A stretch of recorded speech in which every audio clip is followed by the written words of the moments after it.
We're just gonna go with this. Hello, hello. My name's Derica, and welcome back to the story of Derica. I hope that you've been doing well since the last video that I posted, which is probably a series of them.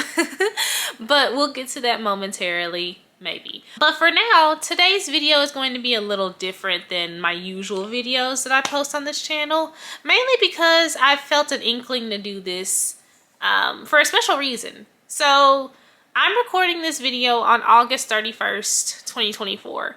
And during the month of August was my birthday. My birthday was on August 14th and I turned 25 years old. Still mind-blowing to me that I'm officially in my mid-20s, but I guess, you know, it kind of just snuck up on me. It still blows my mind that 7 years ago I was in high school and only like, what, 3 short years ago I was in college. Ugh, it's crazy. I don't even want to think about it, so let's not talk about that. What we are going to talk about today is something that's kind of near and dear to my heart. You know, I view life as a very precious thing. I believe that we're all put on this earth for a God-given purpose, and it's up to us to decide if we want to take on what that purpose is, but also once we do, it's up to us to fulfill that purpose at the same time. I feel like this is part of my purpose, is to share my experiences and life lessons and things of that nature that I learned from my own life, from my own struggles, you know, and things of that sort to help others out there who are also feeling or experiencing the same things. So, in honor of that, and in honor of my 25th birthday, of a celebration of life, I decided why not make a video where I depict 25 lessons I've learned in my 25 years of life. And I have to say, I thought that making this list would be very hard. It wasn't. I was surprised by that, mainly because usually it's hard for me to think about certain things. But I guess as I was reflecting on my life and where I am today, it all came to me. Specifically because a lot of these lessons I learned once I hit my 20s. So this is going to be an interesting one. So sit back, relax, and let's go on and dive into 25 lessons I have learned in 25 years. Hopefully they can help you out in your own life journey too. Now, if I look down, it's because I wrote all this stuff down on a piece of paper.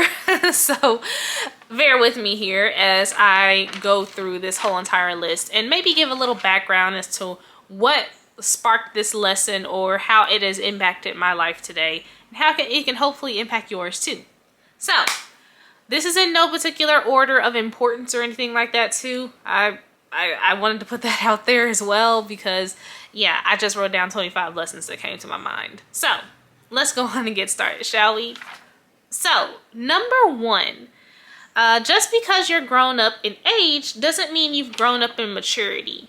Now, this is a new lesson that I have learned as I've reached 25 years old, because I believe there's going to be a video that explains this. If not, it might be the next video after this. But I felt like a shifting of seasons of sort of my life that happened in July.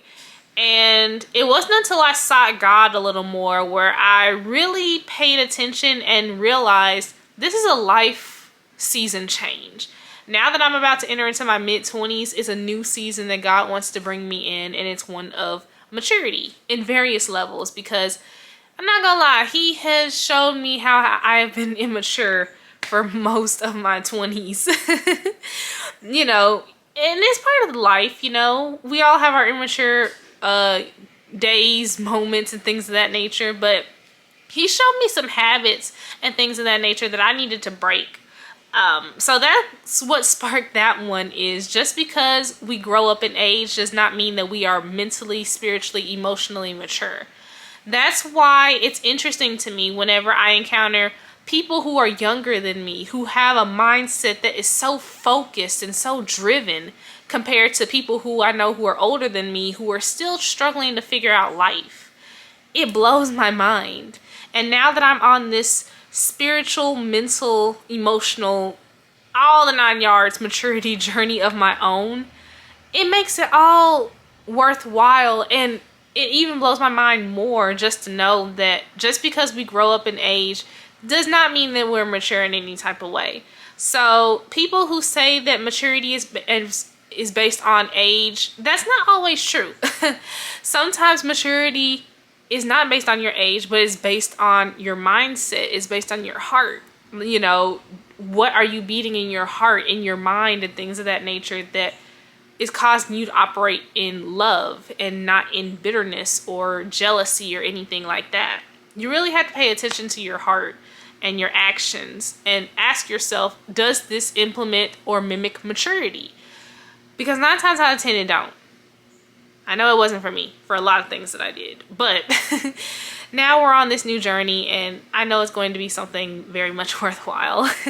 Okay, so the second lesson I've learned is 9 times out of 10, the only person holding you back from your own success is you. So stop playing victim. Okay, so that may sound a little harsh, but hey, it's the hard truth. A lot of us are running away from success, our callings, and things of that nature because of ourselves. It's not that we can't do it. It's that we're convincing ourselves that we can't and won't do it as a result. And that's a problem, because when you get into that mindset of, oh, I can't do this because of this, and you start putting limitations on yourself, that's what it is. When you start putting limitations on yourself, thinking that you can't do anything because you don't have the resources or you don't have the time or anything like that, you're going to begin to get into this victim mindset where you're thinking, oh, woe is me. I can't do what I need to do because I have these hurdles in my way, which are only in the way because of me. Let's be honest, right? So I'll give you an example of this. Me making this video, first and foremost, I have been stalling on making this video because I've made the excuse for myself that I didn't have time because of my job, because of other obligations that I have and things of that nature, which was the wrong response in my case, because I have to think about it this way. This is not just my own success, but it's for other people as well and their success. I have to really think about that, right? Me saying that I can't do it because I don't have time is a whole lie, when if I do a complete audit of my time, some of my time is spent on social media, a lot. Some of my time is spent on unnecessary gossip or talking and things of that nature. Some is spent doing things that are meant to keep me away from my calling. Things that I magically, remembered I need to do, like, oh, let me look for my birth certificate, or oh, let me go up the street to the store right fast and give me some snacks. Then I'll feel motivated, and then I come back and do nothing. Now I know a lot of y'all have done that, and I'm calling you out, yes, because right now you playing the victim card because you think that you don't have the resources or the time or the support or anything like that, when you do. You do. Sometimes you just really have to look at yourself and look deep within yourself and find what you need. But you also have to make that decision for yourself to do what you want to do. Do what you need to do 9 times out of 10 as well. So stop playing victim. Get out of that mentality of you can't do it, when if you're operating, especially with God, with confidence, you can do anything. It doesn't matter what obstacles stand in your way. Trust me, that's a big one that I had to learn. Okay, next. A life without God / Jesus is a life wasted / lost. Now, I might get some backlash for this from a lot of people who have a preconceived notion about who Jesus is or who God is. But let me tell you who I know him as. Because when I chose to follow Jesus, and that's a key note, I chose to follow Jesus. I chose to give him a try. I chose to buy a Bible. I chose to go to church. I chose to study intently this good book right here that's sitting next to me. This right here. I chose to get to know Jesus because I didn't know him for myself.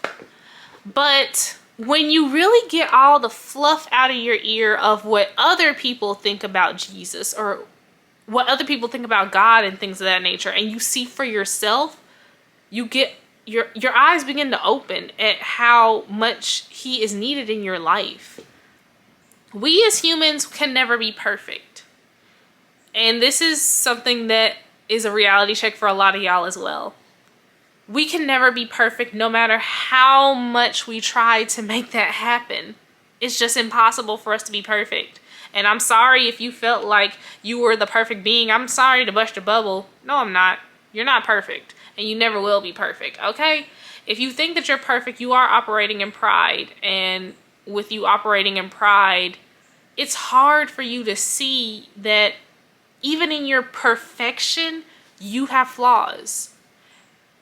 You have flaws. You're not perfect in any way. Whether it's physical, mental, emotional, we all have something wrong with us. But Jesus offers a solution piece.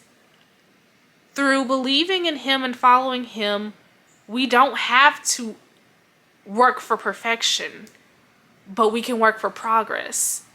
We can apply the wisdom that is embedded in this good book to make ourselves better people overall and ultimately create a better world. So I know Jesus to be the one who did that perfect work so that we wouldn't have to carry that burden, so that we could live a life of freedom, of peace, of prosperity, of happiness, of joy, true authentic joy at that.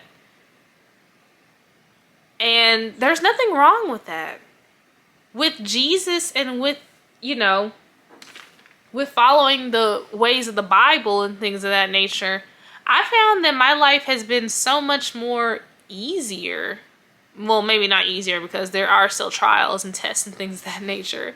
But I'm more at peace with who I am, what I've been called to do, and what I'm supposed to be doing on this earth. And there's nothing wrong with that. And I don't want to hear anyone come and say, oh, he's not real, when 9 times out of 10, y'all are not opening your Bibles. And if you are opening your Bibles, you are not studying it correctly. Either that or you're listening to other people and their experiences with God or following God, people who are church hurt, people who have been hurt by other people, and blame it on God. You're listening to the wrong people is what I'm saying. You're listening to the wrong people. So if you're someone who is like that, I highly encourage you to seek God for yourself, baby. Because no one else can see God for you. They can't. It's like, I want to say it's like trying a specific food. You can't go off of one person's experience with trying a new thing and make that be fact, when you have to go straight to the source to know for yourself. I hope that analogy makes sense. But the point is, a life without God or a life without Jesus is one that is so wasted, because there's no purpose, there's no fulfillment, there's nothing but emptiness and darkness and pain and things of that nature that he doesn't want us to be in. So hopefully that encourages someone out there too. I just wanted to share that. I don't know where all that came from, but hey, I just let it happen. Okay, number 4. Don't neglect your dreams or aspirations. They aren't going anywhere, so you either go for it or be sorry that you never did. Now, I know I definitely mentioned this in a previous video that I did. I believe it was a video I did before my birthday, and I just ended up posting it after recording it on my phone or whatever. But it's true. A lot of us have had dreams, goals, aspirations that we have aimed to achieve since we were little children. And we let lies and depictions of others, especially our families, pressures and things of that nature, drive us away from that. And that's not right, in my opinion. I only say this from experience. I'm not saying that my family drove me away from my dreams, but because my family is one-sided on a lot of things, it has caused me to be one-sided with them as I was growing up. That was until I got around people and environments that invited my creativity, that invited me to dream bigger or seek more, essentially, when I knew that things were possible for me. And when I took the action, when I decided that no matter what I was going to do what was for me, for my dreams and things of that nature, when I decided to take that step and actually do it, man, did that make a difference. Man, did that open my eyes. And after that, all I wanted to do was continue that so that I can be an inspiration for others who are dreamers like me, who have big goals and plans for their lives and want to make them happen, not just for their own success, but for others around them too. I want other people to feel the freedom that I feel because I'm taking action on my goals and aspirations. And I don't want to be the one to regret not doing anything that I dream of. I'd rather go for it and it fail, and at least I can say that I did it and I tried, than to not do it at all and 10 years down the line, even a month down the line, wonder what would happen if I would have done this. I'm not going to be the one to just sit here and let time pass me by. I know I already have too many times, but I can't let that happen now. Not when September is coming up. We only have a couple more months in 2024 left. It's now or never. It truly is now or never. And I highly encourage anyone who is kind of struggling with this as well to not only take heed of this lesson, but also pay attention or watch my previous video that I did that will definitely help you. I'll link it somewhere on this video if I can do that, or I'll just put it in the description, just a heads up. So look out for that and watch it after this one. Number 5. Time is precious and valuable. Don't take the time you have on this earth for granted. This is something that also ties with the previous one that I stated, but it's one that I've recently learned, and let me tell you why. Like I mentioned in my previous point, I have wasted a lot of time on a lot of things, a lot of procrastination, a lot of all this stuff, a lot of talking myself and convincing myself that I should not do or go after my dreams, my goals, my aspirations, and things of that nature because, oh, I don't have the resources. Oh, I don't have time. Oh, I don't have support. Those are all excuses. When time is very, very precious. And a lot of people don't realize that or think about that we are not guaranteed another day. We're not even guaranteed another hour, y'all. We can literally leave this earth at any moment, at any second. But when you pass away, because we're all guaranteed that we all pass away. But when you do pass away, what are you going to show for that? Are you going to live a life where you wasted time thinking that you had all the time in the world and then all of a sudden now you have nothing to show for the life that you lived? Or are you going to make the most of that time that the time that you have on this earth to make a difference, to reach big heights, to do everything that you've been called to do? That's part of the reason why I'm doing this video right now, is because I cannot waste any more time. I have wasted so much time that I could have been using towards the gifts and the crafts and the opportunities that I have in front of me, but instead I pass them by because I think, oh, I can do it tomorrow. And when tomorrow comes, I say it again, oh, I'll do it tomorrow. And when tomorrow comes again, oh, I'll do it tomorrow. You're only prolonging your success and your blessings from saying, oh, I'll do it tomorrow. Start with baby steps today. If you need to record a video, record a part. Write your outline. Get your ideas out of your brain. Write them down on a piece of paper. Do something. Instead of saying, oh, I'll do it tomorrow, and then go back to doing what you were usually doing, scrolling on social media, talking on the phone, whatever. Seriously, y'all. Time is so precious. Like, you can't take it for granted. Because many people weren't even able to make it to the age that you are now. Think about that. A lot of people won't be able to experience the joys of life that are out there because they're gone. They're 6 feet under in the ground. So what's your excuse for not doing what you have been called to do, or the things that you actually want to do? It's only yourself. So let's start by getting out of that mindset, like today. And that's probably going to be something that we talk about in another video too, because I've struggled with that myself. And I had to overcome a lot. So we'll get into that in another video. I'll note that for myself. Yeah. So, next lesson. You shouldn't put your full trust in anyone, no matter how close you are to them. People will let you down all the time. Now, this may sound like, oh, put your trust in nobody. I'm not saying don't trust anybody, like, period. But you shouldn't put your full-fledged trust in people. And let me tell you why. This is a lesson that God taught me when I was reading the Bible. People are fickle. That's a simple explanation. It doesn't matter how good they are. It doesn't matter how trustworthy they paint themselves to be. People let you down all the time, whether in big ways or in small ways. I know I've let people down plenty of times before.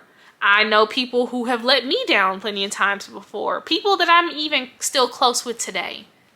They have let me down. And because I put my full-fledged trust in some of these people, it has led me to be heartbroken. It's led me to build this spirit of untrust. I don't think that's a word, but basically of doubt and things of that nature. Things that we shouldn't have in our minds. But the only person that we can trust is Jesus, because he was the only perfect being. The only person we could trust is God, because he is the only perfect being out there. He knows us. He knows what we need. He knows what we want. He knows what we desire. He knows what we need to work on, what we need to work on fixing with ourselves and things of that nature. I mean, it's just that simple. People will let you down all the time, no matter how close they are to you, and no matter how long you've known them. In fact, you were probably let down by someone that you know today. Like I said, it could be in big ways, it could be in small ways, but people will let you down regardless. So don't put your full trust in people.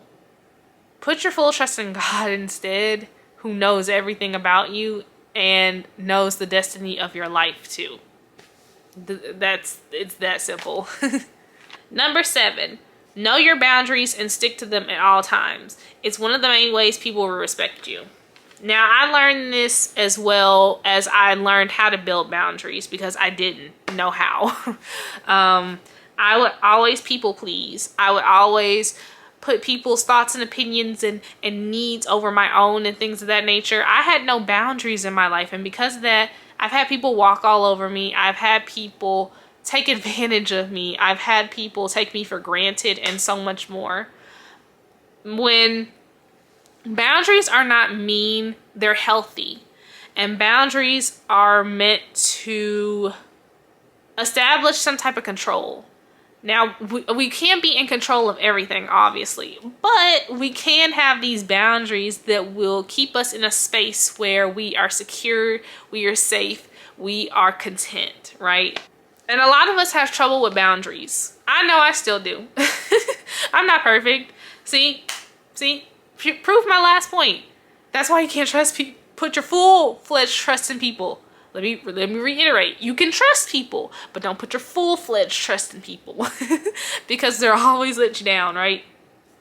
I am someone who still struggles with boundaries. Now, there are some boundaries that I am so good at keeping up right now, but there are others that I'm struggling with still. And that is okay, because I'm trying to make progress. And it's not that I'm trying, it's that I am and I will be making progress, you know? It's just that I need a little boost, and that's where the Bible comes in. Yeah. So, yeah. The point is, boundaries are very, very healthy. Please, I beg you, if you don't have any boundaries in your life, please have them. That's how you get back your time. That's how you get back your sanity. That's how you get rest. That's how you get peace. Boundaries. Let's work on working on them. Not everyone needs to hear from you. Not everyone needs everything from you. You don't need to give everyone money. You don't need to give everyone your time. All the time, that is.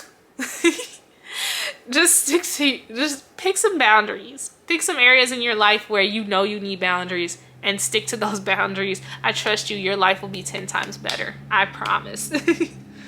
8. There is nothing wrong with resting, but there's everything wrong with laziness. Now, this is something that I've struggled with for a long time, especially with procrastination. That's something that was a big one for me, like years ago. Does it come up time to time here? Yeah, but it doesn't have a hold on me anymore like it used to in the past.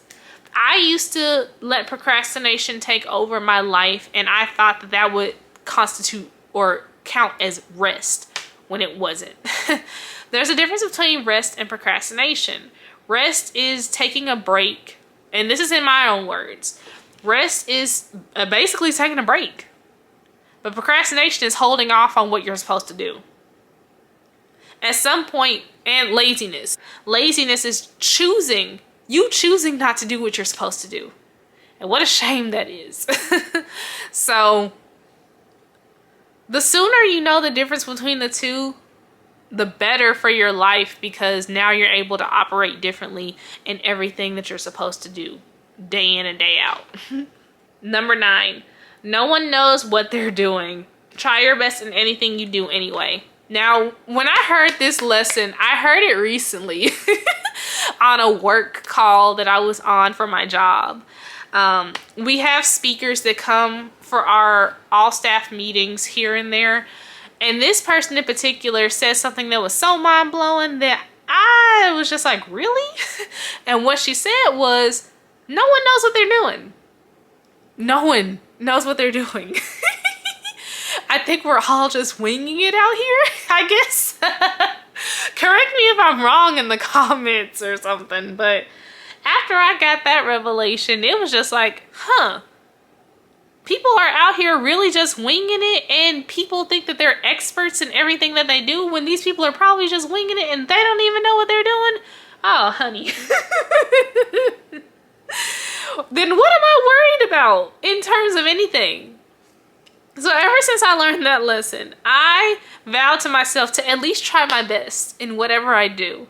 If I don't know something in an area, I'll ask questions, and hopefully they'll give me clarity, and I'm just going to try my best in everything that I do. I'll continue to educate myself. I'll continue to grow. But the point is to do it. To just do it. Just do it. That's the moral of this lesson, okay? 10. Your words speak volumes to your life. Watch out for what you say, especially about yourself.